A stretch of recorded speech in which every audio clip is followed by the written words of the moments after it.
Hi, I'm Dustin from Action1, and today I'm going to show you how you can manage your Linux devices within our platform. I'll show you how to install the agent onto your Linux devices, as well as how to then manage by deploying and updating your software through Action1. So to get started, you'll install the agent. You click the Install Agent button here, and you'll have a couple of options for your Linux, the Debian-based builds and the Red Hat-based builds. Whichever option you want, you can either download the installer file directly, or more likely, you'll click other options to see the different scripts you can run to push out the software. You can run the interactive software first. I do recommend that first just to make sure you get familiarized with how it installs. For those of you who have done it before and are more experienced with the Linux side, you can use the unattended installation.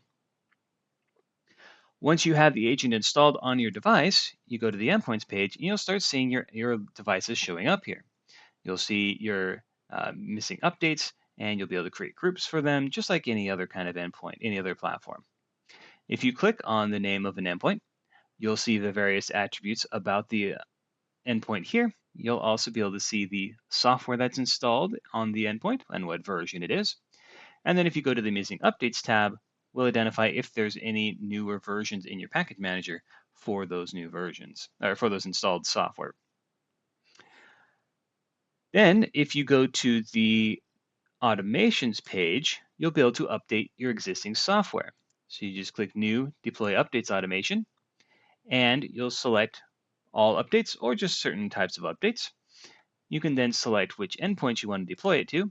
So here's where I will select, say, my example device here, and then select how often you want it to run. You could run it immediately, you can delay it to start at a later time, or you can run it recurringly. You could do it weekly, monthly, daily, however often you want there. So this will automatically keep your software up to date on the Linux devices. Now, the one thing to note that's different from the Windows and Mac OS is that if you do the filter for update source, normally you'll be able to choose between your third-party application updates and your OS updates. However, with Linux, there isn't such a thing as OS updates. Everything counts as an application update. So keep that in mind if you're using filters. Now, to deploy software, rather than using the software repository, you're going to use your own built-in software package manager for that. So what you'll do is use a script to deploy it.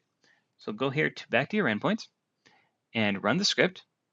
What you can do, we have a built-in script here, is to deploy a Linux package. So you'll select that, and you'll put the name of the package in here. Say we want to install VLC Player, we can just put that in here. And then you'll select whether you want to download only. If you say yes, then it'll only download it, it won't install it. And do you want to upgrade existing installs if they're an older version?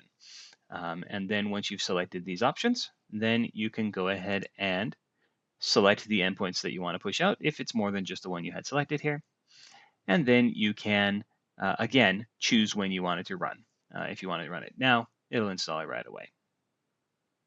So once you run the script, it will then go ahead and install the package through your default package manager for that device. And then you'll be able to continue to update it through Action1 as well.